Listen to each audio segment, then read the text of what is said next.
Bonjour à tous et bienvenue dans votre émission Place Publique. Troisième débat ce mercredi pour les législatives partielles. 8 candidats s'affronteront au premier tour prévu le 18 mars prochain dans la première circonscription, à savoir Ramlati Ali Di Nouraini Bouana, Mouta Bakar, Mekidadi Abdullahi Di Big, Bakar Ali Bouto, Alexandre Alsuet, Daniel Zaidani et Elad Chakrina. Et pour ce troisième débat, je reçois Mouta Bakar. Bonjour. Bonjour madame. Vous êtes candidat investi par le PCM, Parti social maoré. Alexandre Alsuet, bonjour. Bonjour madame. Candidat investi par l'UPR, Union populaire républicaine. Merci de votre présence malgré, on le sait, les difficultés liées aux rotations des barges. L'émission est en direct comme d'habitude en télé-radio et en live Facebook et on attend vos questions au 02 69 60 01 01 ou par SMS au 06 39 69 67 67. Watkufu Timwezini maraba ivomlio na wasi harma tangazo la Place Publique in marararu parana mfumonu haujo hadisi hususan turi handa ya zote zini za muda jozungo depute bavula handa la hunmaure turi handa itoka mwezi 18 wa Mars na makandida wao wanane Bibi Ramlati Ali Di Nouraini Bouana, Mouta Bakar, Mekidadi Abdullahi Hajilona Haldina Labig, Bakar Ali Bouto, Alexandre Alsuet, Daniel Zaidani na Elad Chakrina na harma mahadisi ya Rariani wandraula hiki leo de Mouta Bakar wae avingi rangi ya siasa ya Parti Social Maoré na Alexandre Alsuet avingi rangi ya siasa hiro UPR Union populaire républicaine.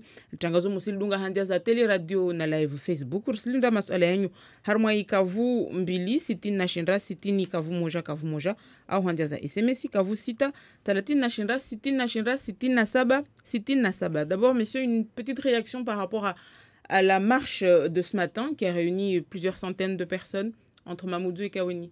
Alexandre Alsuet.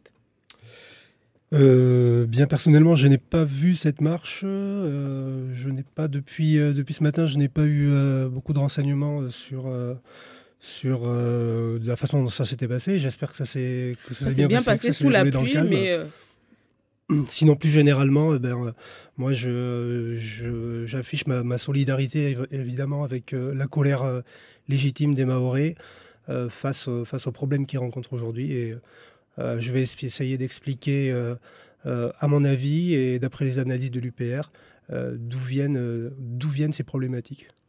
Monsieur Mouta Bakar. Je partage un peu la même pensée que mon collègue qui est là. Nous, on soutient cette marche puisque les Mahorais sont en train de montrer qu'ils sont unis et qu'ils sont déterminés à vouloir défendre leurs droits et leurs intérêts. Alors, on a entendu justement face à cette colère et à ces revendications, surtout pour plus de moyens pour lutter contre l'insécurité. Hier, à l'Assemblée nationale, la ministre des Outre-mer, Annick Girardin, a parlé d'une énième conférence sur l'avenir de Mayotte. Pour être précis, c'est ce qu'elle a dit. C'est de ça encore, une nouvelle conférence, une nouvelle discussion qu'on a besoin ici, Mouta Bakar. Vous savez, je trouve que cette proposition de Madame la ministre, elle est mal placée, elle est un peu déplacée. Pourquoi ? Dans le sens où les Mahorais veulent le résultat concret, puisque les Mahorais ont l'impression, enfin les habitants de Mayotte ont l'impression qu'on ne leur prenne jamais au sérieux. Parce qu'à chaque fois, ils viennent avec des conférences, des assises ou des katibas. Nous, au moment où on en est là, on veut des résultats, on veut voir du concret, justement. Et la première des choses, la ministre aurait pu quand même se déplacer pour venir nous voir, puisqu'on est des citoyens, comme on est des Français, on ne veut pas être traité de citoyens de seconde zone. Donc je pense que ça se reproduit, ces affaires-là. Si ça se reproduit à Marseille, par exemple, la ministre aurait été sur place. On le voit dès qu'il arrive un drame, par exemple, en métropole, les ministres, voilà, laissent leurs affaires, ils se déplacent, ils vont sur le terrain. Donc on ne voit pas pourquoi nous, on nous propose une conférence. Le fait qu'elle mette en avant le droit de réserve, justement, dû à l'élection partielle dans la première circo, vous en pensez quoi ? Les citoyens de Mayotte ne sont pas dans un parti. Ce sont des citoyens français qui souffrent. Donc je ne vois pas pourquoi il nous parle de droit de réserve, puisque il n'y a aucun candidat qui a été investi par le parti au pouvoir. Donc là, les ministres, s'ils agissent, sont vraiment dans leur droit, puisqu'il s'agit d'un territoire français qui est en difficulté. Je ne vois pas pourquoi la ministre nous fait attendre aussi longtemps. Alexandre Alsuet, sur cette conférence sur l'avenir de Mayotte, disait-elle. Bien, je pense que vous l'avez très bien dit. À mon avis, cette déclaration... elle est là pour tempérer, pour laisser un petit peu d'eau couler sous les ponts, pour laisser l'affaire retomber. En réalité, comme vous l'avez très bien dit, donc, on a eu des colloques, on a eu des rapports, on a eu des promesses. Ça fait maintenant bientôt 20 ans qu'on fait des promesses, à Mayotte et que les problèmes ne font que s'aggraver. En réalité, de mon point de vue et du point de vue de l'UPR, on assiste globalement dans toute la France, au lieu d'assister à un développement de Mayotte, à la transformation concrète de Mayotte en département français, si je peux permettre cette barbarité, on assiste plutôt à une maorisation de toute la France, où les acquis sociaux filent à toute vitesse, où on réforme le droit du travail alors que les gens ne sont pas du tout demandeurs de ce genre de choses. Les gens, que ce soit en métropole ou à Mayotte, veulent un toit et un travail. C'est aussi simple que ça. Aujourd'hui, nous, ce que nous expliquons, c'est que les ministres que nous voyons défiler ne gouvernent plus réellement la France, puisqu'on leur a piqué leur pouvoir. Maintenant, c'est l'Union européenne qui prend toutes les décisions majeures en matière d'économie, en matière de stratégie. Toutes les décisions sont prises par la Commission européenne. Donc moi, je serais content de voir un ministre venir à Mayotte pour voir ce qui se passe, mais je serais encore plus content si on prend les choses au pied de la lettre. Je préférerais voir venir à Mayotte le président de la Commission européenne, M. Jean-Claude Juncker, dont on n'entend pas beaucoup parler ici, puisque toutes les décisions sont prises là-bas. Je reste avec vous par rapport à votre candidature. Qu'est-ce qui a motivé cette candidature? On sait que lors de l'élection de juin dernier, c'était Catherine Bianic qui représentait l'UPR. Et là, pourquoi vous avez voulu vous présenter à ce scrutin-ci? Eh bien, disons que moi, je suis le représentant, je suis le délégué ici de l'UPR à Mayotte. Et il se trouve que pour l'élection de l'année dernière, je ne pouvais pas techniquement assurer la candidature. Donc, Madame Bianic a assuré cette tâche et moi-même, j'ai été suppléant. Voilà, il s'avère que, par chance ou pas, nous avons cette législative partielle qui va avoir lieu. Moi, je pense que c'est une chance parce que je pense que c'est une chance qui est offerte aux Mahorais. Les Mahorais veulent faire parler de Mayotte, veulent que la France entende un signal fort. Le signal fort, à mon avis, c'est de faire entrer un député UPR, le premier député UPR à l'Assemblée nationale. Et le message, il ne sera pas seulement envoyé à la France, parce que la politique de l'UPR, je vais le rappeler, c'est la trithérapie, si je peux dire, qu'on préconise pour la France, c'est la sortie de l'UE, de l'OTAN et de l'euro. Si jamais, comme l'ont fait récemment nos amis britanniques avec le Brexit, si jamais Mayotte fait entrer à l'Assemblée nationale un député UPR, ce sera un bouleversement, pas seulement de la scène nationale, mais de la scène internationale. Vous pouvez me croire, personne ne pourra ignorer que Mayotte existe. Vous allez nous dévoiler tout ça dans la suite de l'émission. Mouta Bakar, votre motivation, pourquoi vous présentez à cette élection? Bon, je pense que notre candidature peut être interprétée de différentes manières. Donc je vais être bref.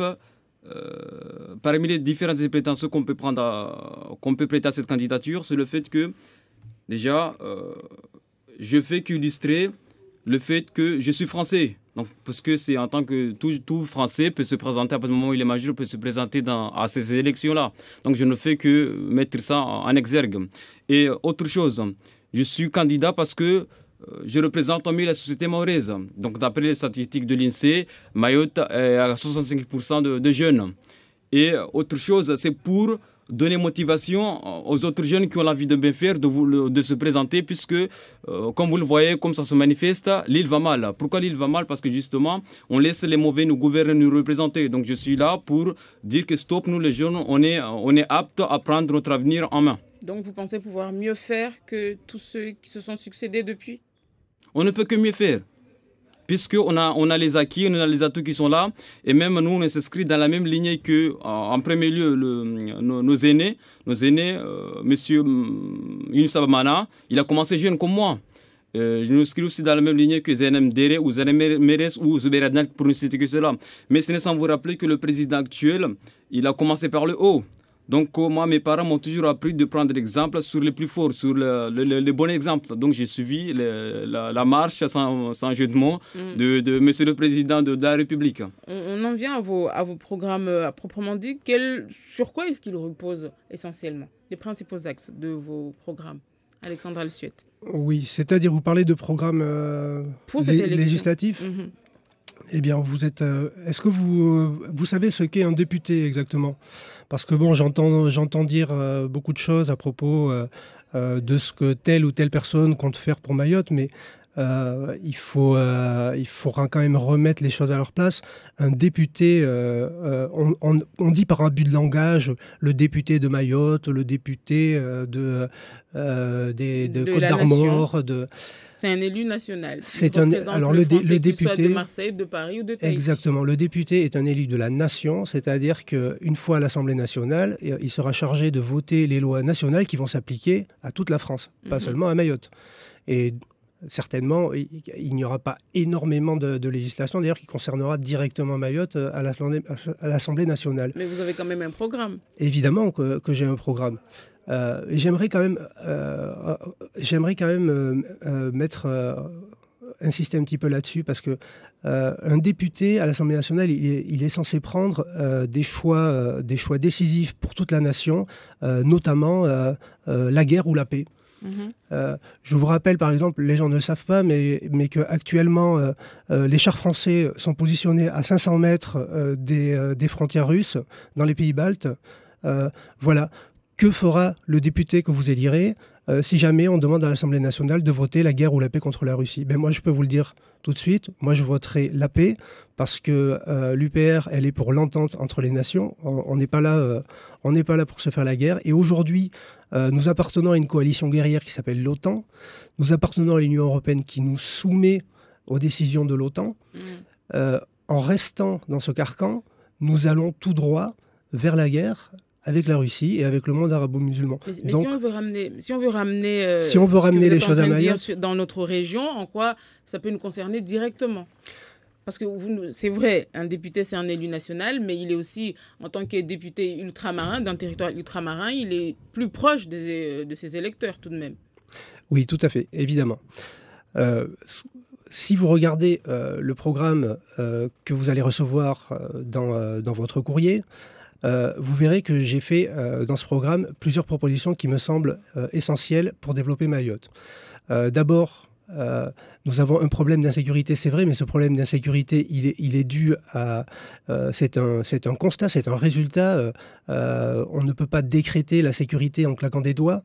Il va falloir faire des investissements à Mayotte. C'est ça le gros du programme. Je rappelle que d'après la Cour des comptes, pour devenir un département normal, entre guillemets, c'est-à-dire, d'après la Cour des comptes, normal, c'est à la hauteur de ce qu'est la Réunion, Mayotte a besoin d'un rattrapage budgétaire de 1,2 milliard d'euros.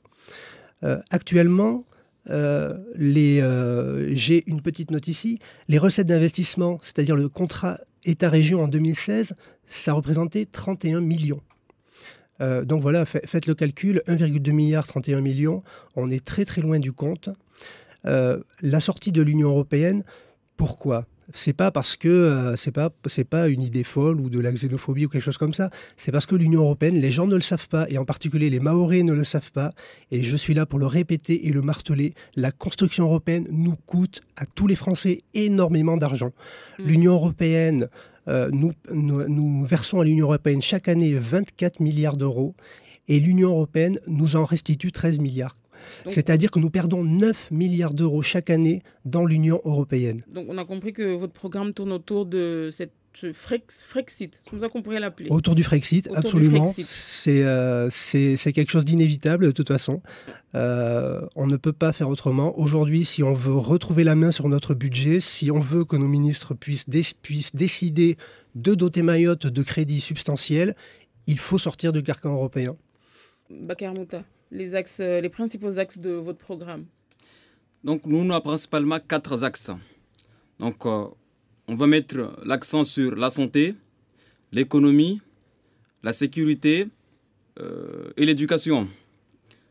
Donc, si vous me laissez le temps de les développer, c'est une classe par jour et on a un retard de 600 classes. Donc on voudrait que le président de la République, qui est venu ici en petite terre, nous faire des promesses, nous voudrons qu'il tende envers cela. On veut des résultats de ce qu'il nous avait promis, puisque nous avait notamment promis 12 élèves par classe. Moi-même, je suis enseignant, je suis directement concerné. On est loin du compte. Et par des gendarmes. C'est inquiétant quand même, non? Moi, j'ai fait mes études en métropole. Jamais j'ai vu un gendarme en dehors de la caserne. Moi, j'allais à la fac tranquillement, où ça m'est arrivé d'exercer en tant que service périscolaire ou surveillant dans des écoles primaires. J'ai jamais vu une école barbelée ou ne serait-ce que des gendarmes devant. Donc ça, je pense que c'est vraiment un problème à régler.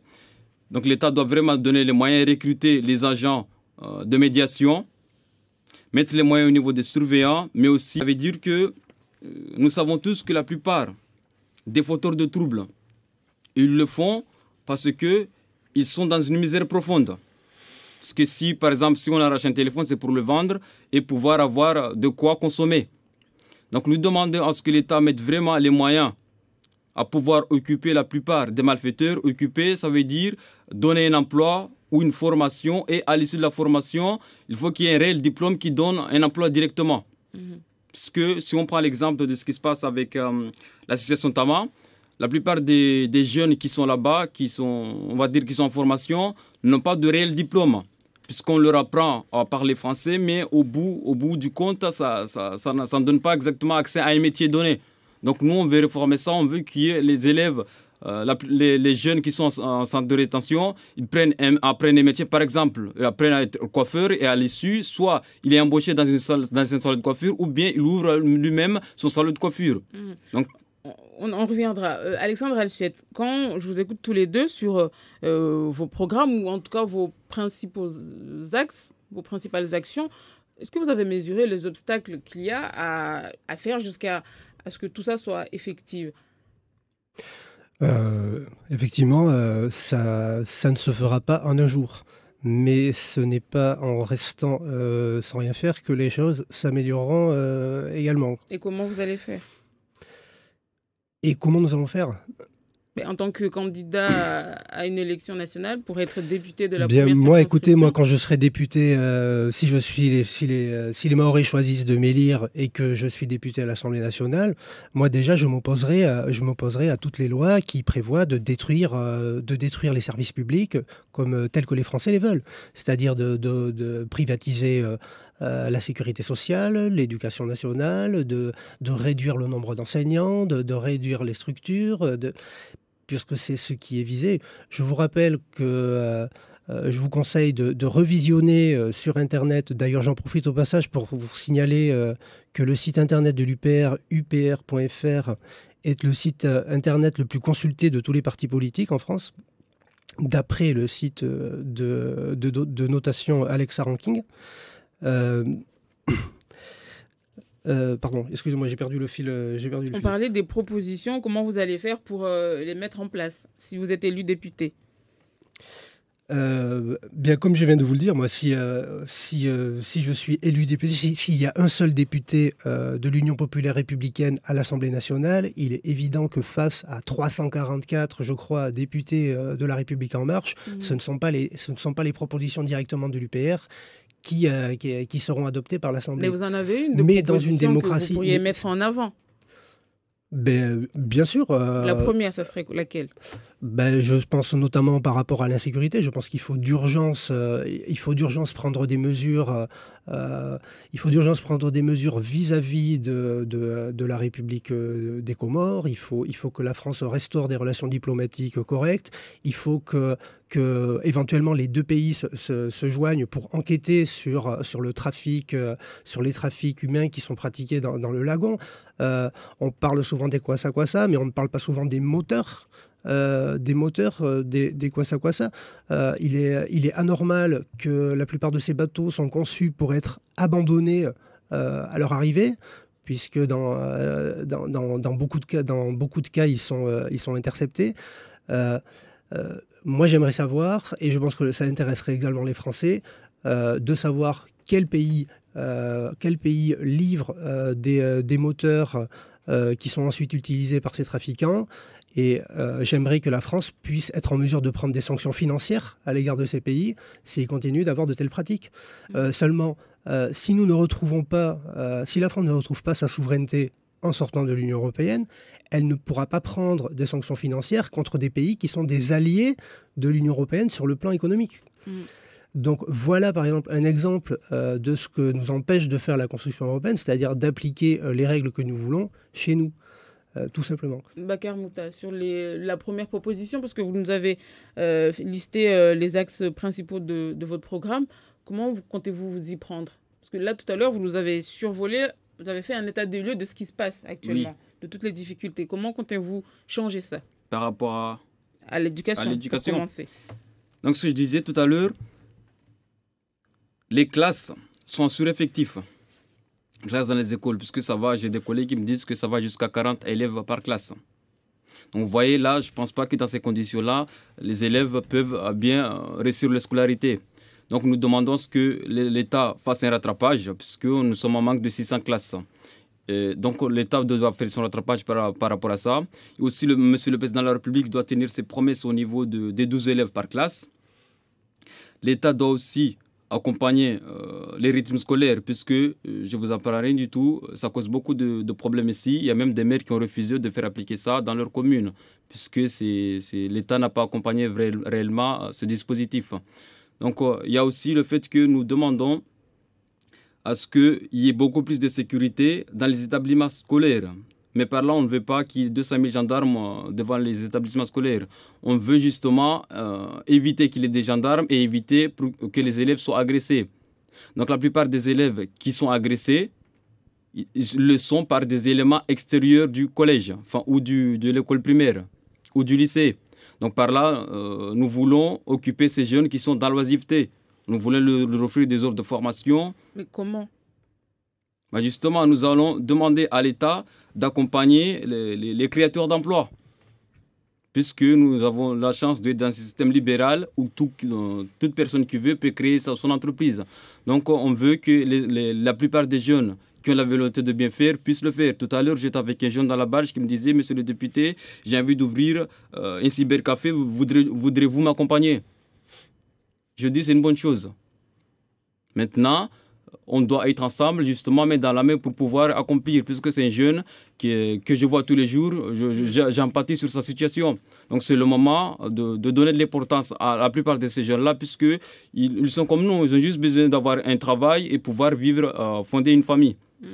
Je rappelle à ceux qui nous écoutent et nous suivent qu'ils peuvent appeler et poser leurs questions au 02 69 60 01 01 ou par SMS au 06 39 69 67 67. L'émission est toujours en direct. Monsieur Al-Suet, sur la question de l'éducation, on a vu toutes ces dernières semaines... C'est une question qui vous tient à cœur, je vois. Qui tient à cœur aussi à tous les Mahorais. Bien sûr. C'est l'avenir de Mayotte qui en dépend également. Comment, sur toutes les difficultés qu'on rencontre, notamment sur cette histoire d'insécurité, que ce soit aux abords ou à l'intérieur même des établissements. On a entendu la ministre Annick Girardin parler de renforts, notamment autour des établissements ou bien sur les axes qu'empruntent les bus ou qu'emprunteront les bus. Et ces mesures-là vont entrer en vigueur dès lundi. Comment vous percevez ces mesures-là? Comprenez-moi bien. Moi, ce n'est pas que je ne me préoccupe pas de l'éducation, mais je suis en campagne électorale pour faire connaître l'UPR au plus grand nombre possible de Mahorais, parce que nous sommes, malgré le fait que notre site internet, comme je l'ai dit, est le premier consulté sur internet, malgré le fait que le président François Asselineau s'est présenté à l'élection présidentielle et a recueilli 1% des suffrages, nous sommes encore très très peu invités dans les grands médias. Bon, je ne veux pas être méchant avec vous, mais bon, Mayotte Première est un très bon média, mais un média local. Évidemment, sur BFM TV, sur TF1, sur les médias que les Français regardent par millions et par millions, le président de l'UPR, je trouve que c'est un scandale, n'est jamais invité depuis qu'on a signé la fin du match de l'élection présidentielle. Bon, ça, c'est une première chose. Pour Mayotte, vous voulez vous servir de cette élection-là pour faire connaître votre parti? Évidemment, non seulement c'est une occasion de faire connaître notre parti, mais c'est également, comme je l'ai dit au début de l'émission, c'est une occasion également de faire connaître Mayotte. Car, je le répète, il n'est pas normal dans une démocratie Nous avons, comme je viens de le dire, François Asselineau a fait 1% des voix à l'élection présidentielle. Il n'est pas normal qu'il y ait 0 député UPR à l'Assemblée nationale. Dans une démocratie normale, on devrait avoir 4 ou 5 députés au moins dans cette Assemblée. Aujourd'hui, on va demander aux Mahorais, j'anticipe un petit peu, on va en quelque part, on cherche un petit peu à leur forcer la main pour choisir entre un élu La République En Marche ou un élu Les Républicains. Et éventuellement la France Insoumise. Il ne faut pas que les gens se laissent berner. Si on a actuellement 344 députés En Marche, s'il y a un 345e député La République En Marche, ça ne changera absolument rien. Il y en a déjà 344. Vous comprenez? Si ces députés avaient le pouvoir de faire quelque chose pour Mayotte, ils l'auraient déjà fait. On a compris, vous voulez envoyer un député estampillé. Non, je pense que ça n'a pas été très bien compris. Nous avons vu, excusez-moi, laissez-moi terminer. Durant la campagne présidentielle, on a vu venir à Mayotte M. Macron. On a vu venir à Mayotte M. Macron, on a vu venir à Mayotte Mme Le Pen, on a vu venir tout un tas de grandes figures nationales qui sont venues à Mayotte, et je ne peux pas croire une seule minute qu'à l'instant où ils sont descendus de la barge et où ils ont traversé Kawini dans leur voiture aux vitres fumées, je ne peux pas croire qu'ils n'aient pas vu l'état de la situation. Quand on voit la situation dans Kawini, quand on fait un petit peu le tour de Mayotte, il n'y a pas besoin de lire des livres épais comme ça et d'entendre des kilomètres de témoignages pour comprendre quel est le problème. Mayotte subit un énorme problème de sous-investissement. Alors, bien sûr, j'ai des propositions en matière d'éducation, en matière sociale. Il y en a, mais ces propositions, tout le monde les connaît, quoi. Le problème, c'est que quand on n'a pas de budget pour mettre en place les propositions, quelles qu'elles soient, c'est quelque chose d'inutile. On est en train d'enfumer les électeurs. Moi, je préfère dire la vérité aux électeurs. Je préfère leur expliquer que tant que la France ne sera pas sortie de l'Union européenne, de toute façon, les personnes qui seront élues, malgré les promesses qu'elles auront pu faire, malgré les belles paroles, de toute façon, une fois arrivées dans la sphère décisionnelle, nos dirigeants ne pourront pas prendre la décision de consacrer les budgets demandés à l'économie de Mayotte, parce que bon, Mayotte, au niveau de l'opinion publique nationale, eh bien, ça reste quand même une minorité. Nos politiciens, avec la petite marge de manœuvre qu'ils ont, ils préfèrent caresser dans le sens du poil d'autres communautés, force est de constater. Mais l'UPR au niveau national n'est pas non plus très connu. Comment l'UPR pourrait faire connaître Mayotte? L'UPR se porte très bien, l'UPR est de plus en plus connu. L'UPR compte aujourd'hui 30 500 adhérents quasiment. Moi, quand j'ai rejoint l'UPR, il y avait seulement 3 000 adhérents. C'est le parti en plus forte progression en France. Je tiens quand même à le souligner. Même si effectivement, on n'est pas souvent invité dans les médias. On va prendre une personne au téléphone.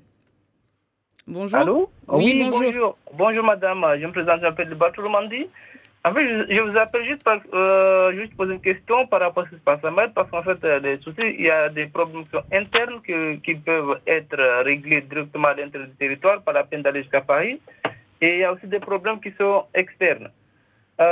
Tout d'abord, commençons par les problèmes qui sont internes, en fait. On va tout d'abord commencer par rapport à l'éducation, par exemple, le structurat, qui se passe là-bas. Rapidement, monsieur. Rapidement. Voilà. Comment ça se fait que nous, on réclame qu'on n'a pas des enseignants? Il y a des élèves qui sont là jusqu'au mois de décembre, ils n'ont pas de profs. Et quand on regarde le côté, on voit que le vice-rectorat, par exemple, eux, ils virent des enseignants, par exemple. Allô? On vous écoute, monsieur. Voilà. Comment ça se fait que, du coup, dans ce cas-là, quelle solution apporter? Parce qu'on dit qu'à Mayotte, il n'y a pas de... Certes, on dit qu'à Mayotte, il y a beaucoup de contractuels, par exemple. Mais c'est le cas, par exemple, vous allez à Créteil, c'est encore pire qu'à Mayotte. Il y a beaucoup de contractuels. Ouais, du coup, moi, je voulais juste demander quelle solution apporter dans ces fléaux. Quand on voit que nous, ici, on s'est réglé, on dit qu'il n'y a pas d'enseignants.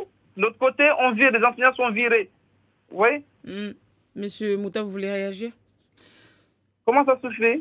Et aussi au niveau de l'Union européenne, moi, l'Union européenne, je vois le monsieur là tout à l'heure qui parlait, qui dit qu'il faut sortir de l'Union européenne. Il faut savoir que l'Union européenne, c'est un point positif pour Mayotte. Non, pas du tout, monsieur, vous vous trompez. Non, monsieur. En quoi c'est positif pour Mayotte? Vous pouvez nous l'expliquer?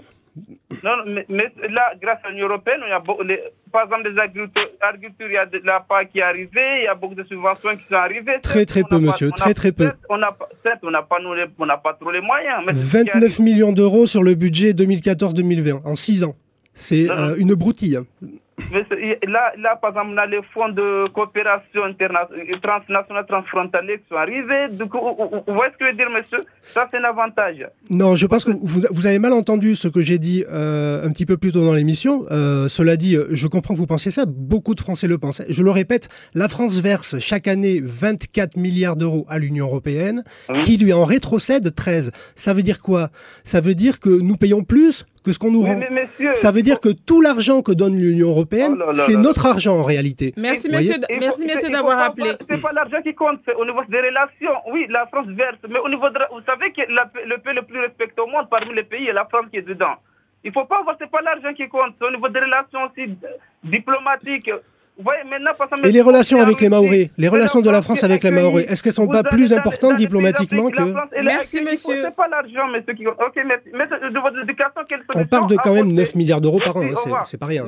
Merci d'avoir appelé, monsieur Bakar Mouta, sur une réaction par rapport à cet auditeur. Avant tout, je voulais lui dire bonjour.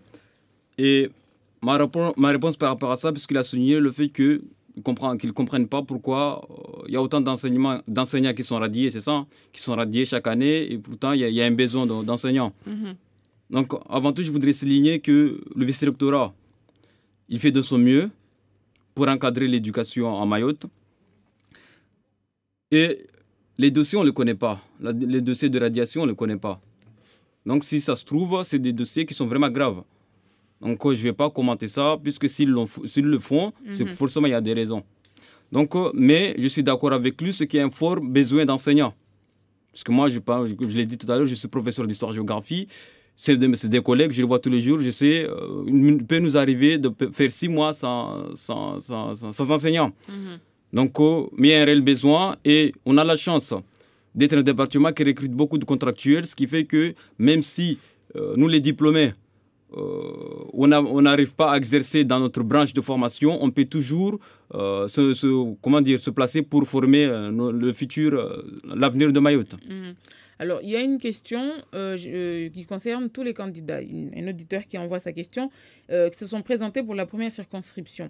La ministre a dit qu'elle sera présente qu'après les élections et que nos élus demandent une urgence de la ministre à Mayotte. Comment nos élus vont procéder? Et vous, si vous êtes élu, si jamais vous êtes élu donc au soir du 25 mars, comment vous accueillerez cette venue ici? C'est la personne qui demande. Eh bien, on l'accueillera très poliment. Hein. On l'accueillera très poliment, mais évidemment qu'on insistera pour qu'elle voit Mayotte dans toute sa diversité, et notamment celle qu'on montre le moins.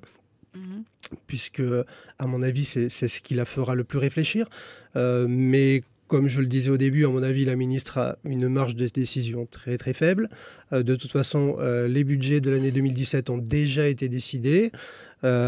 L'État a dû se conformer à ce qu'on appelle les grandes orientations de la politique économique qui sont décrétées par l'Union européenne et qui ne prévoient pas du tout de spécificité par rapport à Mayotte, quoi. Mayotte, d'ailleurs, a vocation, comme toutes les régions françaises, à être découpée, à ce que l'État se désengage de plus en plus. Ça, on ne l'explique pas non plus aux gens. Pour devenir une euro-région, c'est déjà une région ultra-périphérique européenne. Européenne. Notez la différence avec une euro-région. Les euro-régions, ce sont celles qui sont situées sur le continent. C'est des régions européennes, mais des vraies, celles-là. Elles ne sont pas ultra. Donc, nous, on n'en est pas une... On n'est pas une vraie région ultra-périphérique. On est une région ultra-périphérique. On n'est pas une euro-région. Alors, vous insistez sur le Frexit. En quoi le Frexit, comme le Brexit, serait une bonne nouvelle pour Mayotte? Je voudrais revenir 2 minutes, si vous permettez, sur l'éducation. Je pense notamment que, d'après moi, les renseignements que j'ai, le Mayotte a quand même un problème, effectivement, au niveau du nombre de professeurs. C'est ici qu'on a le plus grand nombre de contractuels et non pas dans les Yvelines ou je sais plus, ou Créteil. Non, c'est Mayotte qui a le record de contractuels. Bon, ça peut paraître, on peut le voir du côté dynamique, etc. Mais on peut aussi le voir du mauvais côté, c'est-à-dire que malgré, il y a quand même des primes assez conséquentes qui sont proposées aux professeurs pour venir s'installer ici. Malgré tout ça, Mayotte n'attire pas. Mais une des raisons, c'est tout le monde met en avant l'insécurité. C'est notamment l'insécurité. Pas que l'insécurité, on a également tout simplement des problèmes d'infrastructure. Quand les gens ici ont des enfants, ils ont beaucoup de mal à trouver des places en crèche. Les maternelles sont surchargées, les écoles primaires sont surchargées. Alors, peut-être que les personnes qui ont très très peu de ressources, qui vivent à Mayotte, n'ont pas vraiment le choix entre garder leurs enfants à la maison ou les mettre dans une école surchargée et insalubre. Ils n'ont pas le choix, mais je pense que quand des professeurs arrivent de la métropole avec leur famille, avec leurs enfants, etc., quand même, ils se posent la question avant de venir, est-ce que je vais pouvoir mettre mon fils au collège? Est-ce que je vais pouvoir mettre mon petit à la maternelle? Comment ça va se passer? Et malheureusement, et là, on n'est que sur l'éducation. Après, il y a un manque aussi énorme d'infrastructures concernant les loisirs, le commerce, etc., d'autres pans de la société. Bon, je pense que Mayotte ne demande pas la charité. Mayotte demande tout simplement à ce que l'État s'engage sur un minimum de rattrapage, de façon à ce que Mayotte puisse entamer un développement, puisse continuer son développement économique sereinement. Tout simplement, on ne demande pas à avoir des routes pavées d'or, on demande à avoir des routes.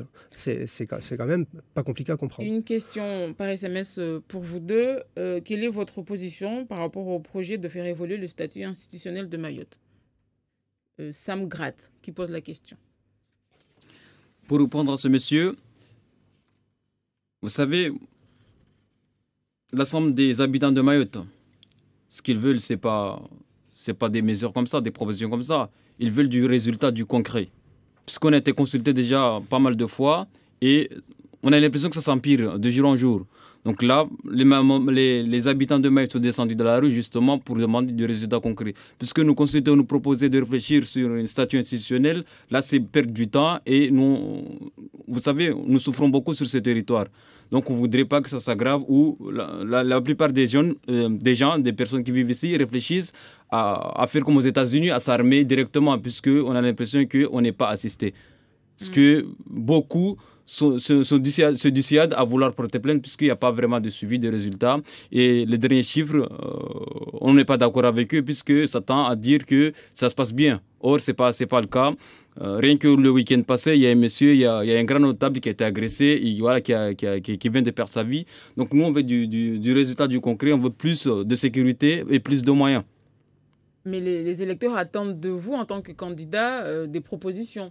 Nous, par exemple, on va demander à ce que les mairies soient plus dotées pour pouvoir recruter des agents municipaux, des policiers municipaux, puisque c'est ce qu'on appelait avant la police de proximité. Donc, ceux qui sont en contact direct avec la population, justement, ils pourront faire un travail de médiation. Et en amont, on voudrait aussi que les effectifs de police et de gendarmerie soient également augmentés. Mais on n'est pas dans le tout sécuritaire, puisque si on prend du recul, on analyse avec ce qui se passe dans le monde, je vais prendre juste vite fait exemple sur ce qui se passe en Amérique latine. Dans tous les quartiers, il y a des policiers cagoulés qui armés jusqu'aux dents. Pourtant, ça ne regrette pas la situation. Le taux de criminalité là-bas est beaucoup plus élevé, parmi les plus élevés au monde.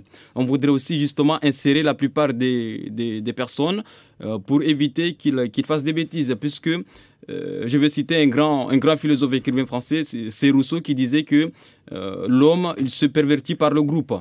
Donc justement, on veut éviter ce phénomène de bande. On veut former des jeunes cadres, des bons pères de famille. Et une question pour vous. Vous dites qu'il y a déficit d'enseignants. Vous êtes enseignant, vous n'arrêtez pas de le préciser, c'est la question. Pourquoi justement voulez-vous être candidat et diminuer ainsi le nombre d'enseignants? Non. Une question piège. Je vais répondre à la question. Si je suis élu après ces échéances, je vais donner la chance à la jeunesse mahoraise dans le sens où tout le monde, sans prétention bien sûr, pourra prendre exemple sur moi. et en même temps, je vais libérer mon poste d'enseignant au collège de Kungu. Donc, il y aura un petit frère à moi qui pourra me succéder.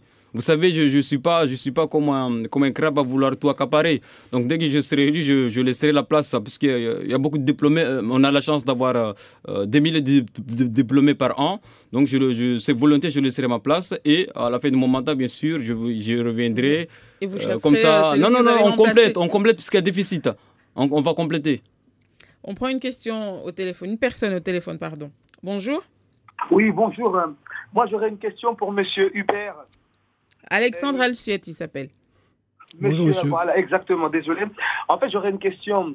Il nous parle de l'Union européenne, mais nous, on veut des mesures concrètes parce que Mayotte est dans l'urgence et dans l'immédiate. La population souffre. Qu'est-ce qu'il propose réellement et concrètement pour la population mahoraise en tant que député s'il est élu? Merci, monsieur. Eh bien, bonjour monsieur. Écoutez, j'ai envie, c'est pas très gentil de ma part, mais j'ai envie de répondre déjà. Qu'est-ce que les autres proposent? Je crois pas grand-chose non plus. Moi, ce que je propose à Mayotte, en élisant un député UPR à l'Assemblée nationale, c'est d'offrir à la France le premier député qui sera en faveur du Frexit, excusez-moi, dans son Assemblée nationale. Ce que je propose à Mayotte en faisant ça, c'est c'est que cette action est une retombée non seulement nationale, mais également internationale. Si vous voulez, c'est le monde sur un plateau quelque part. Je pense, je dis ça un petit peu en plaisantant, mais si demain nous avons un député UPR, c'est-à-dire un député qui veut la sortie de la France de l'Union européenne, à l'intérieur de l'Assemblée nationale pour la première fois, et que c'est Mayotte qui a mis ce député dans ce siège, je peux vous garantir qu'à chaque coin du monde, que ce soit au Brésil ou en Chine, en ouvrant son journal, quelqu'un pourra lire « La France vient de faire entrer le premier député en faveur du Frexit à l'Union européenne ». Alors que si on fait rentrer un 345e député La République En Marche, ou un 45e député républicain, ou un 18e ou 19e, je crois maintenant, depuis la Guyane, député LFI ou socialiste, etc., ça ne fera pas une ligne dans les journaux. D'accord? Donc voilà, moi ce que je propose à Mayotte, c'est un retentissement national et international sur l'élection de ce député. Évidemment, comme je le disais avant, un député à l'Assemblée nationale ne pourra pas transformer la situation de Mayotte d'un coup. Mais ce sera quand même avancé dans la bonne direction. Quand on vous écoute, vous donnez l'impression que si les électeurs du Nord élisent un député UPR, ça sera le cas. Ce sera le cas de... Pour Mayotte, que tout serait réglé. Tout ne sera pas réglé avec un député. Ce qu'il nous faut, c'est un gouvernement UPR dans ce pays. Il faut que la France, comme je viens de le préciser, sorte de l'Union européenne. Nous n'avons pas de choix. Si la France veut retrouver la maîtrise, tout ce dont nous venons de parler aujourd'hui, ce sont les problèmes qui sont derrière, ce sont des problèmes de budget. Je suis désolé, c'est comme ça. C'est pas moi qui l'ai dit, c'est M. Moutabakar qui l'a dit, ce sont nos auditeurs, tout le monde le constate. On a un problème d'investissement. Si la France veut pouvoir investir où elle le veut, comme elle le veut, il faut qu'elle sorte de ce carcan, puisque je vous rappelle que les budgets sont décidés à Bruxelles et non pas à Paris par M. Macron. M. Macron ne fait que valider le budget qui a été décidé par la Commission européenne. Monsieur Mouta, je voulais faire réagir par rapport à ce que dit Monsieur Alsuette sur la sortie de la France de l'Union européenne. Vous y êtes pour ou contre? Moi, avec tout le respect que j'ai dans mon collègue, je ne partage pas son avis. Puisque les pères, ceux qui ont construit l'Europe, justement, c'était dans une logique de rendre l'Europe, la France, beaucoup plus fort. Donc là, je vous renvoie à la CECA, et la Commission économique du charbon et de l'acier. Et si on analyse bien, aujourd'hui, l'Union européenne peut se prétendre à rivaliser avec de grosses puissances comme les États-Unis. Parce que les États-Unis, c'est un ensemble de petits États, c'est une fédération, donc qui ont décidé de se mettre en commun. Donc, ensemble, on sera beaucoup plus fort qu'en étant isolé seulement. Puisqu'avec ce qui se passe au niveau international, avec les conflits, et au niveau de l'OMC, l'Organisation mondiale du commerce, c'est beaucoup plus stratégique pour nous d'être dans la zone euro, puisque déjà notre monnaie est parmi les monnaies les plus fortes. Pour conclure, il nous reste 2 minutes à peine. Qu'est-ce qui ferait que les électeurs du Nord voteraient pour vous Après, je vous donne la parole, vous conclurez peut-être sur ça. Monsieur Mouta. Les électeurs du Nord voteront pour moi puisque c'est eux qui m'ont choisi, c'est eux qui sont venus me voir pour me dire, monsieur, portez notre candidature puisqu'on ne veut plus que la situation s'enlise, puisqu'on ne veut plus voter pour les mêmes qui ont échoué, qui ont failli. Donc moi, les électeurs du Nord, je leur fais confiance à ce sujet-là. Alors je conseille à tout le monde de venir visionner sur le site de l'UPR les conférences de François Asselineau qui répondent très bien à toutes les questions que vient de soulever monsieur Moutabakar. Non, à l'OMC, la France ne se défend plus puisqu'elle a un siège commun avec tous les pays de l'Union européenne. Et c'est le représentant de l'Union européenne qui a été, par exemple, pendant un certain temps, un Anglais, qui parlait au nom de la France, qui a défendu ses intérêts nationaux, parce qu'il y a des intérêts nationaux, qu'on le veuille ou pas. Voilà. Donc le représentant de l'Union européenne a liquidé les quotas textiles, parce que c'était un Anglais, et qu'en Angleterre, il n'y a plus d'usines de textile. Résultat, à la France, dans les Vosges, on a des centaines d'usines qui ont fermé, parce que ce représentant pour l'Union européenne a décidé de faire entrer des centaines de milliers de chemises fabriquées en Chine en France, et nous avons perdu des centaines et des milliers d'emplois en France grâce à l'Union européenne et grâce justement au siège que nous avons en commun à l'OMC. Si la France sort de l'Union européenne, nous défendrons nous-mêmes nos intérêts à l'OMC comme tous les grands pays du monde. Merci monsieur d'avoir été avec nous, Bakar Mouta pour le PSM et Alexandra Alsuet pour l'UPR. Et demain, nous aurons deux autres invités, Mekidadi Big Abdoulaye et Bakar Ali Boto. Très belle journée sur notre antenne. Au revoir.